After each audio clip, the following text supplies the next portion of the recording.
홍남기 부총리가 가상자산은 화폐나 금융자산이 아니라며 예정대로 내년부터 과세를 시작하겠다는 입장을 내놨습니다. 민주당은 투자자 보호를 강조했습니다.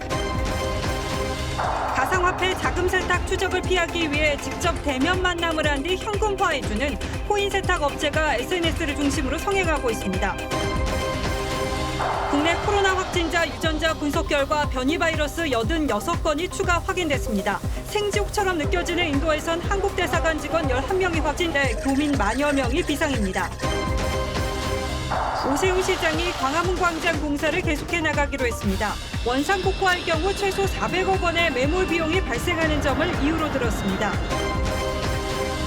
이념보다 실리, 조직보다 개인을 중시하며 기업 문화와 사회 단면을 바꾸고 있는 MZ시대의 반란에 포커스를 맞췄습니다. 식품 배송 시 사용되는 아이스팩 10개 중 4개가 미세 플라스틱 원료로 만들어져 재활용이 어려운 것으로 조사됐습니다.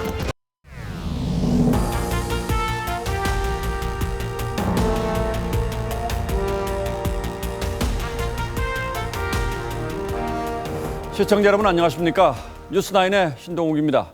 가상화폐를 둘러싼 논란이 우리 사회 전체를 불안 속으로 몰아넣고 있습니다.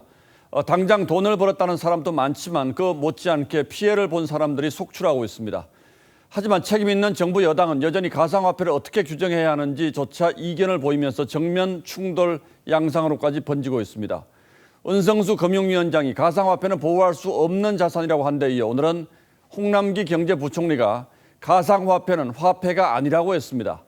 그러면서도 실질적으로 수익이 발생하는 만큼 내년으로 예정됐던 과세 방침은 강행하겠다고 말했습니다. 하지만 표를 의식해야 하는 여당은 전혀 다른 입장을 보이고 있습니다. 오늘은 송병철 기자가 먼저 보도하겠습니다. 가상화폐 투자를 보호할 수 없고 모든 거래소가 폐쇄될 수도 있다는 은성수 금융위원장의 지난 22일 발언을 두고 20, 30대의 분노가 들끓자 여당은 오늘 당 차원의 투자자 보호책 마련을 언급하고 나섰습니다. 홍익표 더불어민주당 정책위 의장은 가상화폐 하루 거래액이 9조 원에 달할 정도로 커지고 있다며 투자자 보호가 필요하다고 강조했습니다. 새로운 투자 수단으로서 가상자산이 활용되면서 가상자산 시장 참여자들을 위한 세심한 정책적 접근의 필요성도 커지고 있습니다. 내년으로 예정된 과세를 놓고도 여권에서는 미뤄야 한다는 주장이 잇따르고 있습니다. 노웅래 의원은 가상화폐는 주식과 가깝다며 2023년으로 과세를 미뤄야 한다고 했고 양향자 의원도 제대로 된 준비가 먼저라고 지적했습니다. 과세를 유예해달라는 청와대 국민청원에는 5만 명 가까이 동의했습니다. 보호를 좀 더 해주고 과세에 대해서 좀 더 진전된 논의를 해보는 게 맞지 않을까 생각합니다. 하지만 정부는 확고한 반대 입장을 밝혔습니다. 은 위원장에 이어 홍남기 경제부총리도 오늘 가상화폐는 화폐도 금융자산도 아니라고 못 박으면서 극단적으로 많은 피해를 볼 수 있다고 경고했습니다.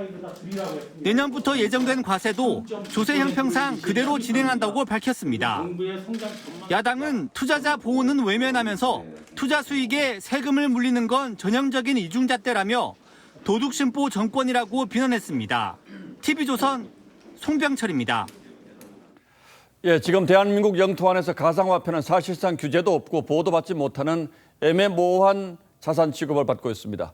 그러다 보니 이 가상화폐를 이용한 자금 세탁과 불법 자산 이동이 판을 치고 있습니다. 사실상 정부의 통제권 밖에 있다 보니 단속도 어렵습니다. 이태영 기자가 가상화폐를 이용한 자금 세탁, 이른바 코인 세탁이 어떻게 이루어지는지 그 은밀한 현장을 취재했습니다. 박사방 조주빈이 활동하던 텔레그램의 비밀 광고방입니다. 코인 세탁을 홍보하는 글들이 끊임없이 올라옵니다. 가상화폐를 이용한 자금 세탁이 어떻게 이루어지는지 실제로 한번 접촉해봤습니다. 여의도에서 크게 코인 세탁을 하고 있다고 소개한 업체는 가상화폐가 세금 폭탄을 맞는다며 우리가 현금화해줄 수 있다고 제안했습니다. 그러면서 가상화폐를 업체 지갑으로 옮겨주면 3에서 5%의 수수료를 떼고 즉시 사임당 5만 원권으로 바꿔주는 방식이라고 설명했습니다. 최근 세무당국이 가상화폐 압류 조치에 들어간 이후 코인 세탁 문의가 부쩍 늘었다고도 했습니다. 본인이 이제 승인을 했을 경우에는 이게 현실적으로 저희가 단속의 의무가 사실 없기 때문에 좀 이제 부족한 부분이 있습니다. 가상화폐의 개인 간 이전을 악용한 환치기 조직도 적발됐습니다. 중국인 A씨는 중국에서 가상화폐를 사서 한국에 있는 조직원의 전자지갑으로 보낸 뒤 현금화했고 이 돈으로 서울의 고가 아파트를 구입했습니다. 금융당국은 허가받은 거래소 사이에만 코인 송금을 허용하고 있지만 개인 지갑 거래는 현실적으로 막을 방도가 없다고 설명했습니다. TV조선 이태웅입니다. 가상화폐 시장의 규모가 커지면서 피해도 속출하고 있습니다. 국내 한 거래소에서 본인도 모르는 사이에 계좌에 있던 돈과 가상화폐가 모두 빠져나가는 사고가 발생했습니다. 확인된 피해자만 40명이 넘고 피해액도 30억 원에 이르는 것으로 파악됐습니다. 이런 경우 피해는 누구에게 보상을 받아야 하는지 또 받을 수는 있는 것인지 이정현 기자가 취재했습니다. 국내 거래소에서 가상화폐에 3,500만 원을 투자한 강모 씨. 해외에서 거래소에 접속했다는 문자를 받고 확인해보니 이미 가상화폐 계좌에서 코인이 모두 빠져나간 후였습니다. 출금 보안 장치인 구글 OTP의 인증 절차도 있었지만 무용지물이었습니다. 거래소를 믿고 OTP를 사용하고 있었는데 보안 시스템이 무력화된 거죠. 이런 일들이 증권사에서 발생을 했다고 하면 정말 말이 안 되는 경우거든요. 지금까지 파악된 피해자만 40여 명, 300만 원에서 12억 원까지 현금이나 코인이 빠져나가면서 총 피해액은 약 30억 원에 달합니다. 거래소는 개인 책임이란 입장입니다. 서버 해킹이나 이런 거는 전혀 없었고요. 개인 유심칩이 해킹을 당했다든지 개인 휴대폰이 아예 그냥 다 탈취가 된 것 같다. 전문가들은 거래소의 취약한 보안 시스템을 문제로 지적합니다. 대부분의 거래소는 구글 OTP나 문자 혹은 ARS를 통한 본인 인증, 카카오 인증 등을 활용하는데 모두 휴대폰에서 이루어지는 만큼 범죄 노출 가능성을 완전히 없앨 수는 없는 겁니다. 심지어 일부 중소거래소는 계좌 비밀번호만 있으면 출금이 가능합니다. 은행만큼은 어렵겠지만 최대한으로 보안 수준을 올리고 적극적으로 개입해야 된다고 생각합니다. 정부는 뒷짐을 지고 있고 거래소는 돈벌이에만 급급하면서 가상화폐 투자자들이 각종 범죄 위험에 노출되고 있습니다. TV조선 이정현입니다. 그러나 지금 유통되고 있는 가상화폐 종류만 해도 셀 수 없이 많습니다. 그런데 이게 구체적으로 누가 만들었고 또 어디에 활용될 수 있는 것인지는 도무지 알 수가 없습니다. 가상화폐를 만들어낸 사람이 거짓말을 해도 확인이 어렵고 유명인의 농담 한마디에 가격이 천당과 지옥을 오가기도 합니다. 그 대표적인 예가 테슬라의 창업자인 일론 머스크입니다. 비트코인으로 테슬라를 살 수 있도록 하겠다고 해서 비트코인 가격을 급등시킨 뒤에 고점에서 비트코인을 팔아서 큰 돈을 벌었습니다. 전기차보다 비트코인으로 더 큰 돈을 벌었다며 투자자들이 분노하고 있습니다. 성민혁 기자가 취재했습니다. 일론 머스크가 만우절인 지난 1일 도지코인을 달에 올려놓겠다고 SNS에 올리자 코인 가격이 32% 급등했습니다. 15일 도지를 언급하며 스페인 화가의 그림을 올린 뒤엔 가격은 2배, 거래량은 4배나 폭등했습니다. 국내에서도 하루에 17조 원이 거래됐습니다. 무제한으로 발행할 수 있어 쓸모없는 코인으로 취급받던 도지코인이 머스크의 한마디에 요동친 겁니다. 앞서 머스크는 테슬라가 15억 달러를 투자했다며 비트코인 띄우기에 나섰습니다. Maybe have some fun. I mean, it's like there's a good chance that crypto is the future currency of Earth. 그런데 테슬라는 1분기에 비트코인 2억 7천만 달러, 3천억 원어치를 팔아치웠습니다. 여기서 얻은 차익은 무려 1,120억 원. 상반기 테슬라 전체 순이익의 23%에 이릅니다. 당장 SNS에선 투기를 조장해 코인 가격을 올려놓고 차익을 챙겼다는 비난이 쏟아졌습니다. 외신들도 자신의 영향력을 이용해 자기 배를 불린 거라고 비판했습니다. 논란이 거세지자 머스크는 유동성을 입증하기 위해 테슬라가 보유한 비트코인의 10%를 팔았다고 해명했습니다. 또 개인적으로 보유한 비트코인은 팔지 않았다고 말했습니다. TV조선 성민혁입니다. 일각에선 디지털 경제로 가는 진통이라는 주장도 합니다만 어쨌든 현재 상황은 총체적인 혼란이고 엄청난 피해가 우려되는 상황이기도 합니다. 제도권 안으로 편입해서 보호를 해야 하는 것인지 아니면 강력한 규제를 통해서 비정상적인 시장 팽창을 막아야 하는 것인지 정부조차도 우왕좌왕하는 상황인데 과연 이렇게 둬도 되는 것인지 문제점을 따져보겠습니다. 자, 윤슬기 기자. 네. 정부 주무부처가 불명확하다. 그건 이유가 뭡니까? 네, 2017년 당시에도 이 국무조정실발 10여 개 부처 합동으로 대책을 발표했는데요. 각종 불법 행위를 단속하겠다면서 조속한 입법을 통해 투자자를 보호하겠다고 했습니다. 그런데 최근 국무조정실은 투자라기보다 투기성이 높아 자기 책임하에 판단해야 한다고 했죠. 투자자 보호보다는 이 개인의 자율에 보다 초점을 옮긴 듯한 말입니다. 이런 배경 때문인지 정부의 역할, 특히 주무부처가 어딘지가 논란이었는데 오늘 홍남기 부총리가 주무부처는 금융위원회라고 했습니다. 며칠 전 은성수 금융위원장의 발언도 있었고 보통은 그렇게 알고 있지 않습니까? 그런데 여기에 무슨 문제가 있습니까? 물론 가상화폐와 관련한 유사수신 행위는 금융위원회가 규율해야 합니다.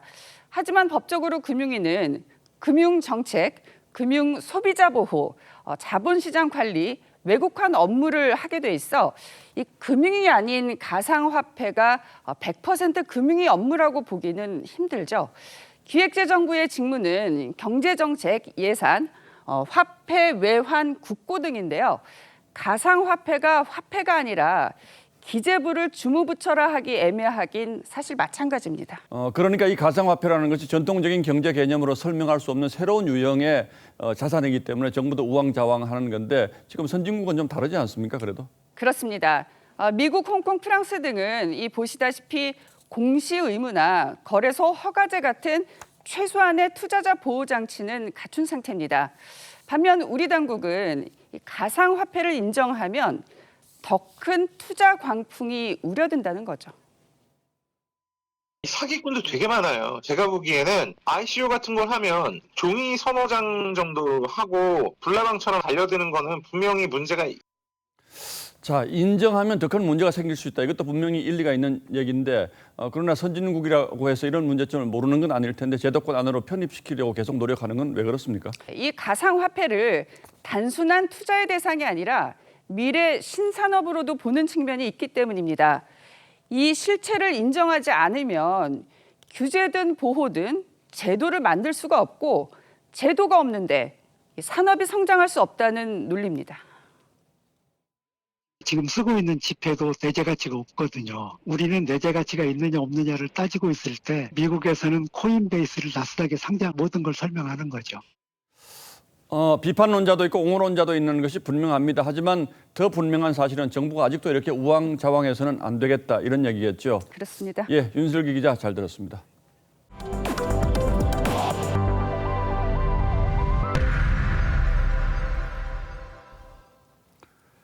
오늘 코로나19 신규 확진자가 512명으로 늘면서 이틀 연속 500명대를 이어갔습니다. 무엇보다 걱정되는 건 해외발 변이 바이러스 감염자가 계속 발생하고 있다는 사실입니다. 정부는 오는 9월까지 전 국민 70%에 대한 백신 접종을 마치겠다는 계획이지만 변이 바이러스가 또 다른 복병이 될 가능성도 있습니다. 김다로 기자가 오늘 코로나 상황부터 점검하겠습니다. 자동차 부품 공장 곳곳에 시설 폐쇄 명령문이 붙었습니다. 이 공장에서는 이틀 동안 근로자 27명이 잇따라 확진됐습니다. 방역 당국은 공장 내부에서 환기가 제대로 안 돼 집단 감염이 이뤄진 것으로 보고 있습니다. 공용 공간 이런 게 있으니까 전파 가능성이 좀 있다고 보는 거죠. 화장실이 됐든 뭐 이제 같은 층에 다 몰려 있으니까요. 전국의 하루 신규 확진자는 이틀째 500명대를 유지하고 있습니다. 최근 집단 감염은 줄어든 반면 가족이나 지인 등 개별 접촉 확산은 늘고 있습니다. 집단 발생 비율은 한 달 전보다 약 15%포인트 감소한 반면 가족, 지인 등 확진자 개별 접촉으로 인한 감염은 44.7%로 해외 변이 바이러스는 지난 일주일 동안 86건이 추가 확인됐습니다. 지난해 10월 이후 확인된 변이 바이러스는 535건으로 늘었습니다. 대부분 영국발이지만 남아공발 변이 바이러스도 늘고 있어 방역 당국이 긴장하고 있습니다. 한 곳에서 남아공발 변이가 보고되었기 때문입니다. 이런 변이가 확산된다면 아무래도 코로나19 방역 대응에 여러 가지 어려운 문제들이. 정부는 다음 달 2일까지 특별 방역 관리 주간을 운영하고 오는 9월까지는 전 국민의 70%가 백신 1차 접종을 마치도록 하겠다고 밝혔습니다. TV조선 김다로입니다.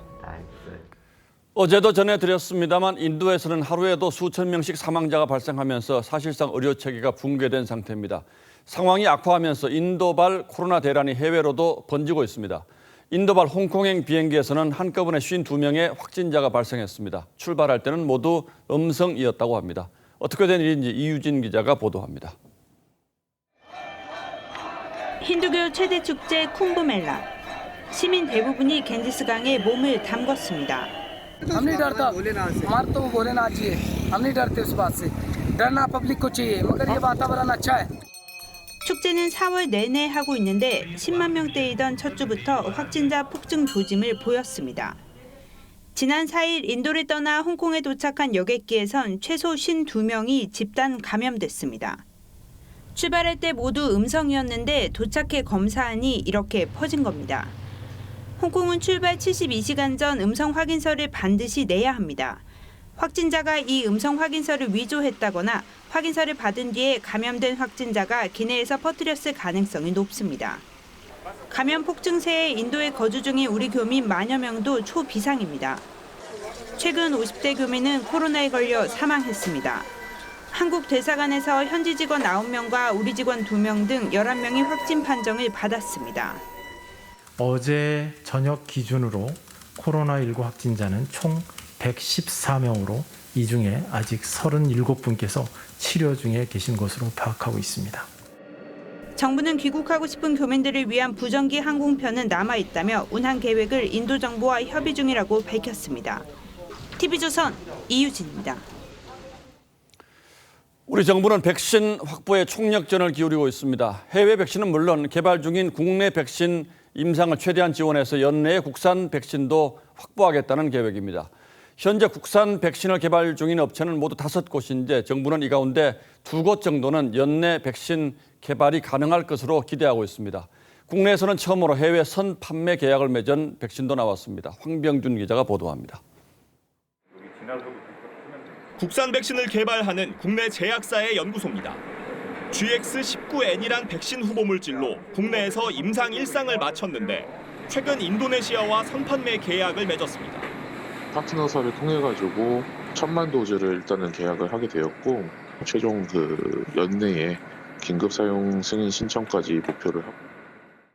역시 백신을 개발 중인 다른 국내 업체도 필리핀의 기술 이전 계약을 추진하고 있습니다. 현재 국산 백신을 개발 중인 업체는 총 5곳. 모두 1상 또는 2상 시험 단계에 있습니다. 정부는 이 가운데 2곳에 대해선 이르면 올해 안에 허가가 날 수 있을 것으로 보고 있습니다. 그러나 현실은 녹록지 않습니다. 개발 마지막 단계에선 대규모 글로벌 임상을 진행해야 하는데 많게는 수만 명에 달하는 확진자를 모으기가 쉽지 않습니다. 국내는 확진자 숫자가 이제 다른 외국들보다 적은 데다가 코로나 백신 접종 자체가 또 진행되고 있기 때문에 2천억 원 이상 들어가는 임상 비용도 개별 업체들엔 큰 걸림돌입니다. 컨트롤 타워가 있어갖고 좀 적극적으로 지원을 해줬으면 좋겠는데 미국 정부가 모더나 개발에 투입한 지원금은 12조 원. 우리 정부가 코로나19 백신 임상시험 지원에 올해 책정한 예산은 680억 원에 그치고 있습니다. TV조선 황병준입니다. 이런 가운데 문재인 대통령과 권덕철 복지부 장관이 기술 이전을 통해서 국내 생산 중인 노바백스 CEO를 만나서 협력 방안도 논의했습니다. 최종 허가가 날 때까지 관련 절차에 속도를 내고 장기적인 공급을 위해서 기술 이전 연장도 추진하기로 했습니다. 정은혜 기자가 취재했습니다. 노바백스 백신은 SK바이오사이언스가 이달 초 안동 공장에서 생산 공정을 시작했습니다. 기술 이전 방식으로 국내에서 생산되는 첫 백신입니다. 정부는 노바백스사와 올해 말까지인 원액 생산 계약을 연장할 것이라고 밝혔습니다. 올해뿐만 아니라 내년 이후에도 안정적인 백신 공급이 가능하도록 기술 이전 생산 계약 연장을 적극 추진하기로 하였습니다. 구체적인 기간은 아직 정해지지 않았지만 중장기적인 백신 수급에 도움이 될 것이라는 게 정부의 설명입니다. 원부자재 수급에도 함께 대응하기로 했습니다. 문재인 대통령도 노바백스 CEO를 직접 만났습니다. 이제 남은 것은 사용 허가입니다. 관련 절차가 신속하게 이루어지길 바라고. 노바백스 백신은 독감 백신 등에 사용된 합성 항원 방식으로 제조돼 안정성이 높다는 평가를 받습니다. 기존 바이러스뿐 아니라 영국 변이에도 효과가 입증됐고 상온 보관이 가능한 장점도 있습니다. 다만 아직 주요국에서 사용 허가와 승인 절차가 마무리되지 않은 상태입니다. 식약처는 전담 심사반을 꾸려 허가 절차가 시작된 유럽과 함께 관련 절차에 속도를 내겠다고 밝혔습니다. 정부가 올해 계약한 노바백스 백신은 2천만 명분으로 3분기까지 1,000만 명분이 공급될 예정입니다. TV조선 정은혜입니다. 오세훈 서울시장이 광화문 광장 조성 공사를 계속하기로 결정했습니다. 오 시장은 취임 전 광화문 광장 공사에 부정적인 입장을 보였었는데 원상 복구할 경우에 이미 들어간 400억 원 넘는 세금이 날아갈 수 있다며 기존의 조성 계획을 보완해서 역사성과 완성도를 높이겠다고 밝혔습니다. 그 구체적인 내용은 신유만 기자가 전하겠습니다. 지난해 11월 착공한 광화문 광장 재구조화 사업의 공정률은 34%. 총 예산 800억 원 가운데 이미 250억 원이 투입됐습니다. 다시 원상 복구를 하려면 최소 400억 원은 더 들어가는 데다 시민 불편은 물론 소모적인 논쟁과 갈등만 초래한다는 게 오세훈 시장의 판단입니다. 대신 오세훈 시장은 원상 복구 대신 보완 발전 방안을 선택했습니다. 보완 발전하는 현재 계획된 안을 바탕으로 하되 역사성과 완성도를 더욱더 높여서 광정 사업을 조속히 완성하는 안입니다. 광화문 광장 보완 대책의 핵심은 월대 복원입니다. 월대는 일제 강점기에 훼손된 궁궐 구조물로 왕이 구휼미를 나눠주는 등 백성과 소통하던 공간이었습니다. 광화문 6조 거리의 흔적도 복원할 예정입니다. 서울시는 또 이순신 장군과 세종대왕 동상에 얽힌 이야기를 주제로 분수 등의 추가 구조물을 만드는 것도 고려하고 있습니다. 광장 주변의 공공기관과 민간기업 건물 등과의 상생 방안도 검토합니다. 이에 따라 오는 10월 예정이던 새로운 광화문 광장 완공 시기는 한두 달 정도 늦어질 전망입니다. TV조선 신유만입니다. 국회가 체포동의안을 가결한 이상직 의원에 대한 구속 전 피의자 신문이 지금 전주지방법원에서 열리고 있습니다. 이스타항공의 창업주인 이상직 의원은 회사 돈 550억여 원을 횡령, 배임한 혐의를 받고 있습니다. 현장 취재기자 연결하겠습니다. 오선열 기자. 네, 전주지방법원에 나와 있습니다. 자, 오늘 밤이나 내일 새벽이 돼야 구속 여부가 결정되겠군요. 네, 이상직 의원에 대해 오늘 낮 2시부터 시작된 영장 실질 심사는 약 4시간 동안 진행됐습니다. 지금 이상직 의원은 오후 6시쯤 전주교도소로 이동해 법원의 판단을 기다리고 있습니다. 이스타항공 창업주인 이상직 의원은 특정경제범죄법상 횡령과 배임, 업무상 횡령, 정당법 위반 등 4가지 혐의를 받고 있습니다. 검찰은 이 의원이 주식을 저가 매도하는 등 이스타항공에 550억 원대 손해를 입혔고 회사 돈을 딸의 외제차와 오피스텔 구매에 쓴 것으로 보고 있습니다. 검찰은 또 횡령한 돈 일부를 더불어민주당 전주시을 당원협의회 사무소를 운영한 혐의도 적용했습니다. 이상직 의원은 관련 혐의를 부인한 것으로 알려졌습니다. 이스타항공 노조원들은 오늘 법원 앞에서 기자회견을 열고 이상직 의원이 경영 부실을 초래해 대량 해고와 임금 체불 등으로 이어졌다며 구속해야 한다고 주장했습니다. 이상직 의원의 구속 여부는 오늘 밤 늦게 판가름 날 전망입니다. 검찰은 이 의원에 대한 구속 여부가 결정되면 이스타항공 등에서 빼돌린 현금이 어디에 사용됐는지 본격 수사할 예정입니다. 지금까지 전주지방법원에서 TV조선 오선열입니다.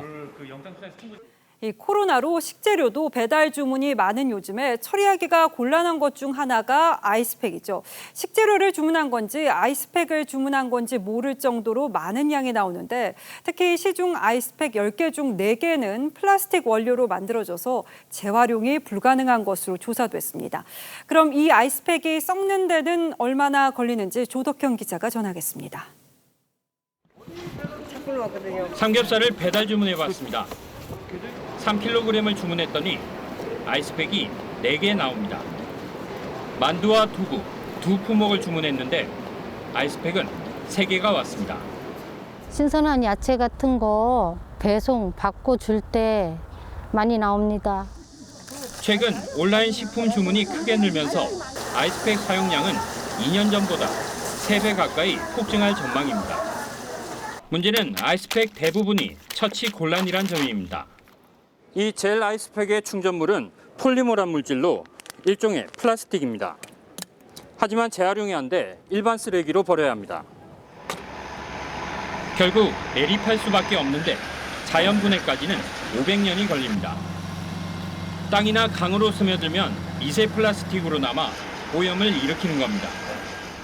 이 때문에 환경부는 물이나 전분을 이용한 친환경 아이스팩 사용을 권장하고 있지만 전체 아이스팩 가운데 재활용 불가 아이스팩이 여전히 40%에 이릅니다. 일부 지자체에서는 아이스팩 재사용을 위해 따로 수거함을 두기도 합니다. 전에는 모르니까 쓰레기 봉투에다 담았었는데 지금은 주민센터 앞에서 그게 수거 한 대가 있어서 거기다 넣고 있어요. 환경부는 2023년부터 젤 아이스팩에 폐기물 부담금을 부과해 친환경 아이스팩 사용 확대를 꾀한다는 방침입니다. TV조선 조혁현입니다.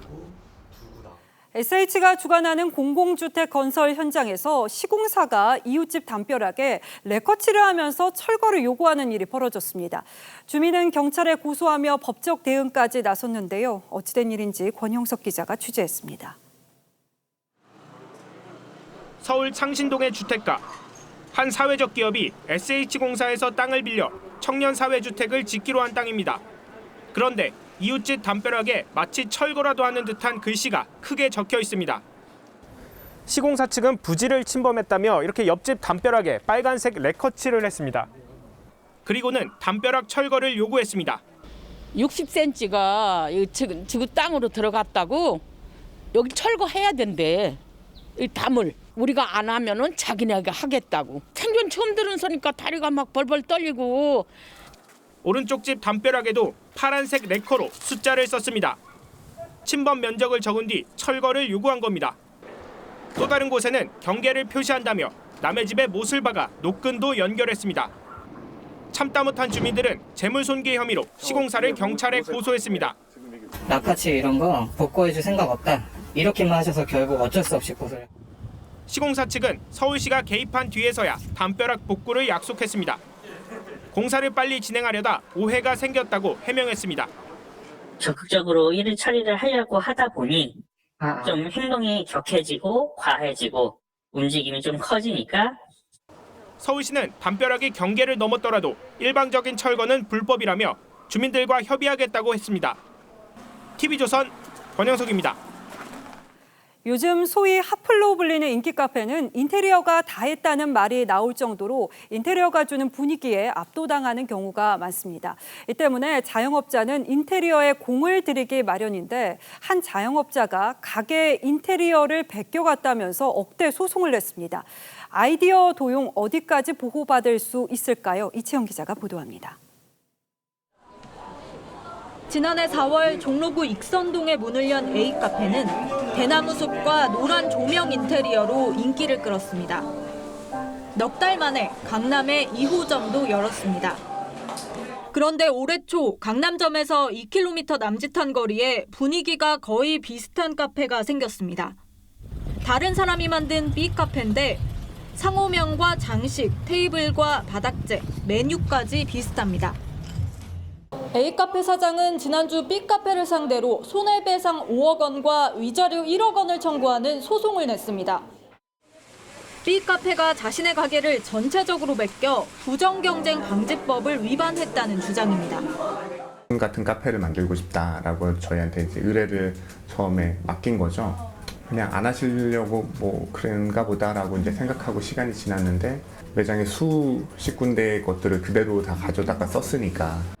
B카페 측은 인테리어에 특허를 냈느냐고 반문하면서 맞대응을 준비하고 있습니다. 뭐 업체는 저희가 선정을 하는 거지 않습니까? 그 소장을 받고 정확하게 확인하고 말씀을 드릴 수 있는 부분인 것 같아요.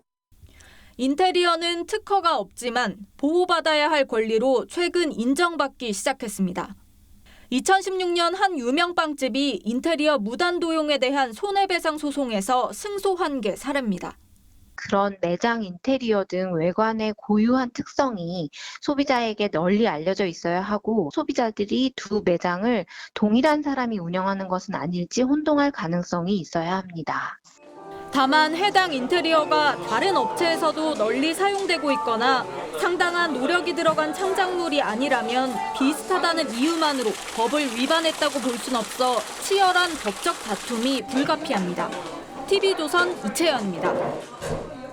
이 문화계도 정치권도 MZ세대에 주목합니다. 흔히 말하는 2030 세대로 밀레니얼 세대와 Z세대가 합쳐졌습니다. 이번에는 기업이 이 MZ세대를 주목합니다. 노조를 설립하는 등 기성세대는 감히 그 나이대에 하지 못했던 행동을 과감하게 실천하는데요. 그 배경에는 무엇이 있을까요? 오늘의 포커스는 MZ세대의 반란에 맞췄습니다. 서울고용노동청에 노조 설립 신고서를 제출하는 현대캐피코 입사 2년차 직원 이건우 씨. 1994년에 태어난 MZ세대로 갓 출범한 현대차그룹의 사무직 노조위원장을 맡았습니다. 기존 노조는 이제 생산직 분들께서 얻어내신 결과이고 이제 그분들이 목소리를 내셨기 때문에 사무연구직의 목소리가 충분히 반영되지 않았다고 보고 현대차뿐 아닙니다. LG전자 사무직 노조 설립은 1991년생 입사 4년차 직원 유준환 씨가 주도했고 현대중공업도 20, 30대 사무직 직원 700여 명이 단체 채팅방으로 노조 활동을 시작했죠. MZ세대가 주도하는 새노조 설립운동은 기여한 만큼의 보상을 받겠다는 요구를 깔고 있습니다. 올 초 입사 4년차 SK하이닉스 직원은 회사가 좋은 실적을 냈음에도 성과급이 충분히 주어지지 않았다며 CEO에게 항의 메일을 보냈고 네이버와 카카오에서는 직원들이 대표를 상대로 사내 청문회를 열었습니다. 자신의 이익을 지키기 위해서는 행동을 주저하지 않죠. 실질적 의사결정 주체인 경영층에 대해 자신들의 제안이나 불만족의 의견을 직접적으로 대표이사에게 항의 메일도 보내고 내 이익을 대변할 사람을 찾는 경향은 투표에서도 두드러집니다. 지난 재보궐선거에서 20대 여성의 15%는 거대 양당 후보가 아닌 제3후보에게 표를 던졌고 20대 남성은 오세훈 당시 후보에게 대거 투표했죠. 여성은 안전과 성평등 이슈에, 남성은 LH 사태 등에서 확인된 불공정 심판에 힘을 실었지만 모두 자신들의 이익을 대변하는 후보에게 적극 투표한 셈이지요. 자기 표현에 적극적이고 공정성 문제에 예민한 세대로서의 특징을 갖고 있고 이념을 초월해 실용성을 추구하는 모습을 잘 보여주고 있습니다. 이념보다 실리, 조직의 질서보다 개인적 정체성을 중요시하는 새로운 세대가 사회의 단면을 바꿔가고 있습니다. 뉴스라인 포커스였습니다.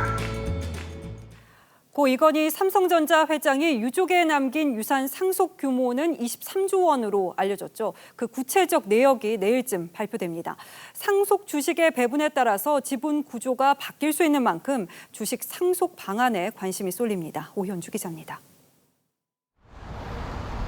삼성 일가가 삼성생명 대주주 변경 승인 신청서를 금융당국에 제출했습니다. 고 이건희 삼성전자 회장의 2조 7천억 원 규모 삼성생명 지분을 홍라희 여사와 이재용 삼성전자 부회장, 이부진 호텔신라 사장, 그리고 이서현 삼성복지재단 이사장 등 4명이 공유한다는 내용입니다. 각 개인이 상속받을 몫을 아직 정하지 않았다는 뜻입니다. 다만 현 지분 구조를 볼 때 삼성물산을 통해 그룹을 간접 지배하고 있는 이재용 부회장의 삼성전자와 삼성생명 지분을 상속할 가능성이 높게 점쳐집니다. 하지만 전량 상속받을 경우 이 부회장의 상속세 부담이 커 지배력을 유지하는 선에서 유족 4명이 상속 비율을 정하고 삼성생명 주식은 일부 매각하는 방안이 거론됩니다.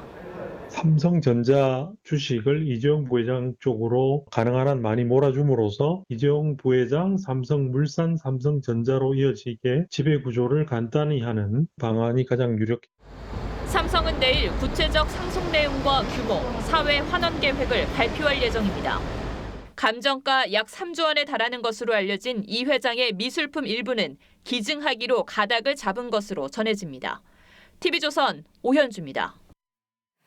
코로나 직격탄을 맞은 공항 면세구역의 이 대규모 공실 사태가 법정 다툼으로 번졌습니다.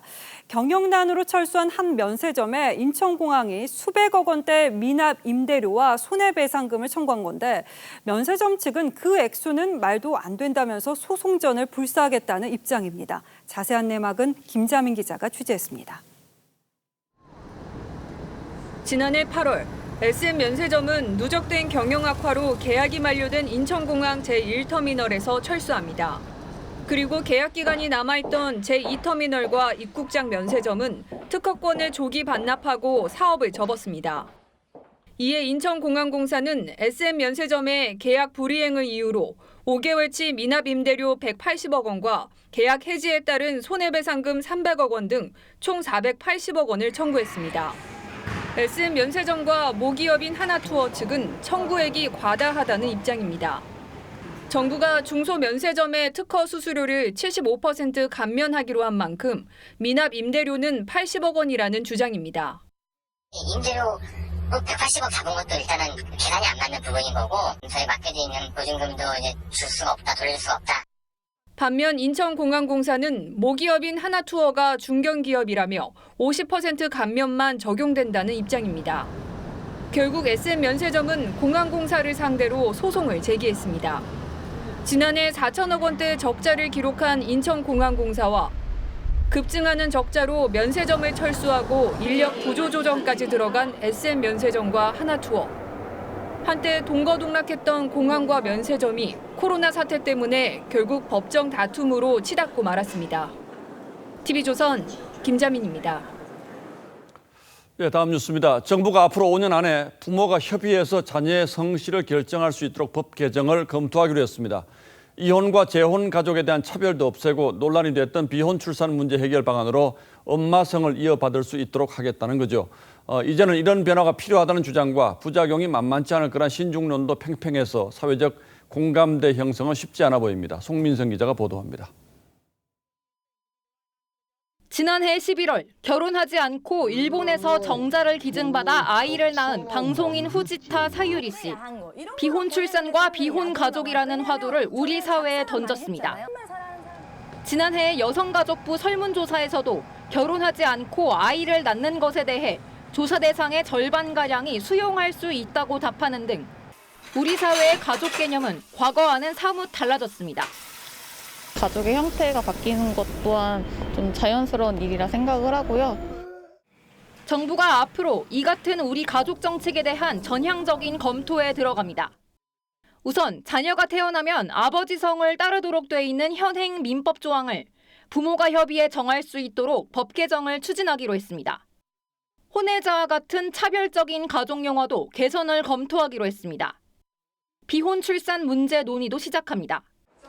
정부는 오늘 국무회의에서 이 같은 내용의 가족정책 구상을 담은 제4차 건강가정기본계획을 확정했습니다. 변화한 사회상을 반영했다는 측면에선 긍정적인 반응이 나왔지만 아무래도 가정에서의 남성의 역할 혹은 여성의 역할 같은 것들이 고착화됐고 전통적으로 이어져 온 것들이 많이 사라지고 좀 바뀔 것 같습니다. 일각에선 전통적 가정 훼손과 대리모 난립 등을 우려하는 목소리도 나왔습니다. TV조선 송미선입니다.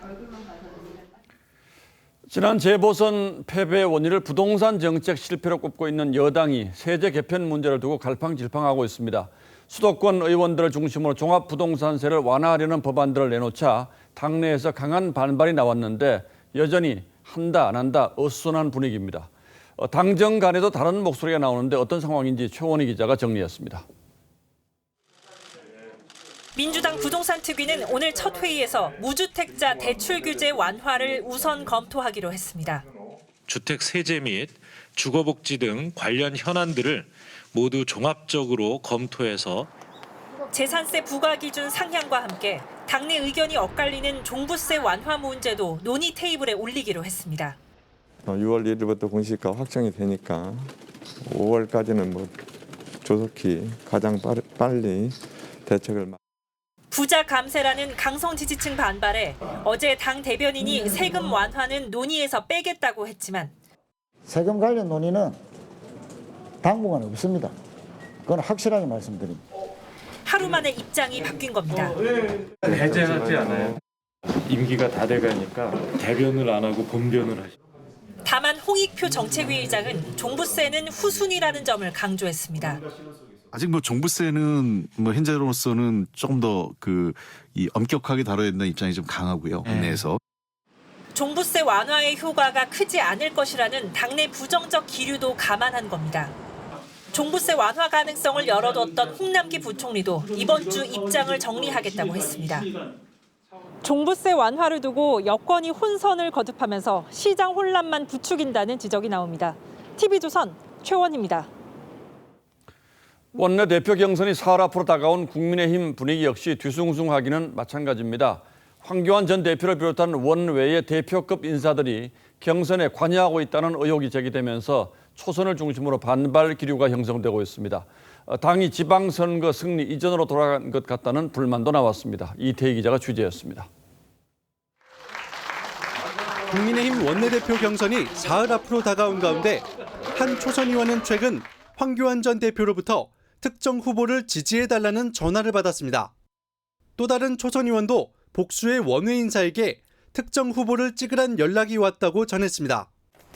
황 전 대표는 어제 총선 패배 후 1년여 만에 국회를 찾아 본인이 당대표 시절 영입한 최승재 의원이 소상공인 손실보상을 요구하는 천막 농성장을 방문하기도 했습니다. 국민들의 뜻을 받들어야 된다고 생각합니다. 정계 복귀를 위한 몸풀기라는 평가지만 당내 분위기는 냉랭합니다. 몸을 푸시든 뭐든 개인의 자유시겠지만 바람직하지 않다고 생각합니다. 또 다른 전직 당대표급 인사도 특정 후보를 지지해달란 연락을 한다는 소문까지 더해지자 당 분위기가 뒤숭숭해진 상황. 초선 의원들은 쇄신 분위기에 찬물을 끼얹고 있다며 사라져야 할 구태라고 지적하고 있습니다. 이에 대해 황 전 대표는 연락이 닿지 않았고 다른 당대표급 인사는 연락 자체를 한 적이 없다고 했습니다. TV조선 이태희입니다. 인도네시아 발리 앞바다에서 잠수함의 침몰에 탑승했던 승조원 53명 모두가 숨졌는데요. 사고 전 이들이 노래를 부르는 영상이 공개됐습니다. 그런데 노래 가사가 슬픈 작별을 예고한 듯 많이 아픕니다. 들어보시죠. 신은석 기자입니다.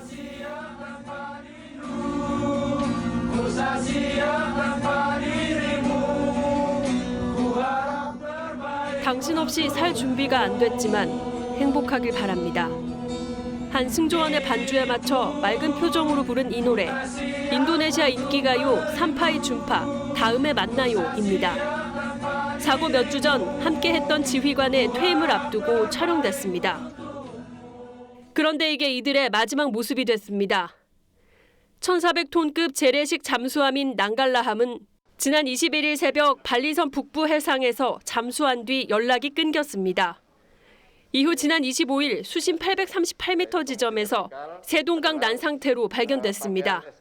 인도네시아 정부는 탑승했던 53명이 모두 사망했다고 밝혔습니다.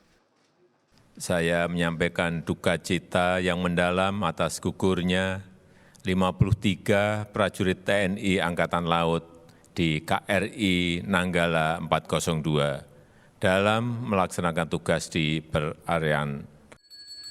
유족들은 장례를 치를 수 있게 시신이라도 수습해달라고 호소하고 있지만 군 당국뿐만 아니라 전 세계 전문가들도 쉽지 않을 것으로 보고 있습니다. TV조선 신은서입니다.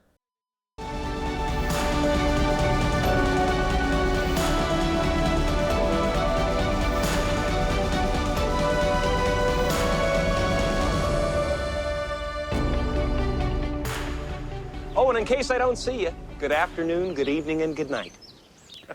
트루먼이 살고 있는 이 세상은 모든 것이 연출된 거대한 세트장입니다.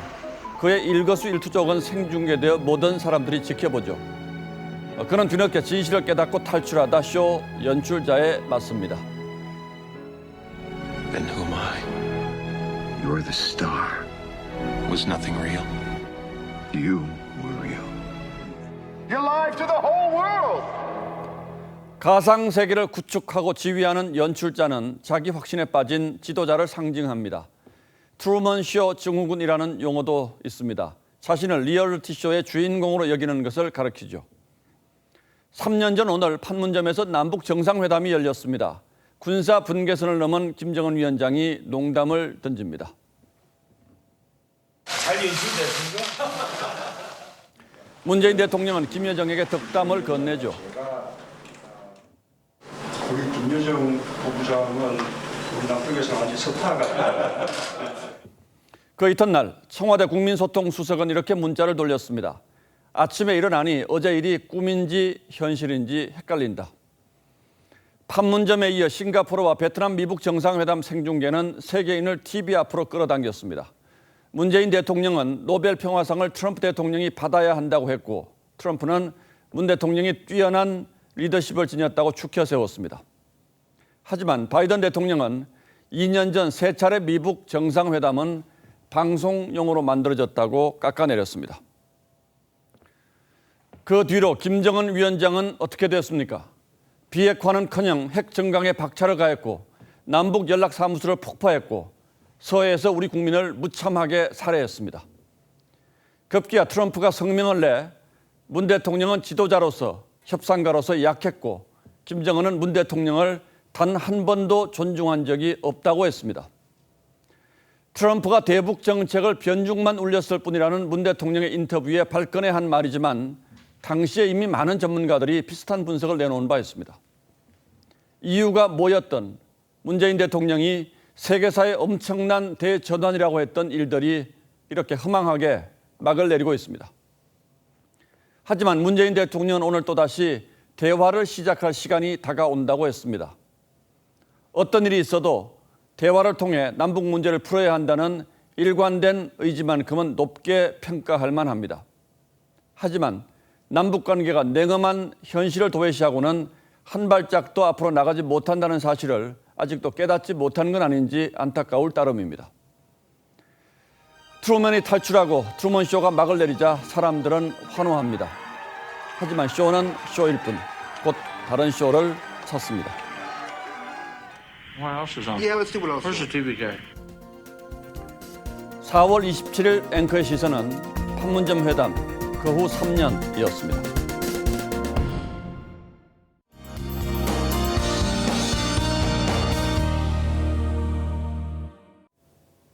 비가 올 듯 말 듯 종일 흐린 하루였는데요. 밤사이 비가 내리겠습니다. 중부와 전북, 제주 지역에 예상되는데요. 강수량이 매우 적기 때문에 큰 불편함은 없겠습니다. 다만 새벽에 비가 그치자마자 황사가 유입되겠습니다. 이 영향으로 내일 전국적으로 미세먼지 농도가 나쁨 수준까지 치솟을 텐데요. 마스크 꼼꼼하게 착용하셔야겠고요. 호흡기 건강 잘 챙기셔야겠습니다. 이어서 기온 살펴보겠습니다. 내일 아침 10도를 웃도는 기온으로 출발하겠고요. 한낮 기온은 서울이 20도, 대전 24도, 대구는 25도까지 오르겠습니다. 금요일에는 전국에 또 한 차례 비가 내린 뒤 주말에는 맑은 날씨를 보이겠습니다. 날씨였습니다. 4월 27일 화요일 뉴스9는 여기서 모두 마치겠습니다. 시청해주신 여러분 고맙습니다.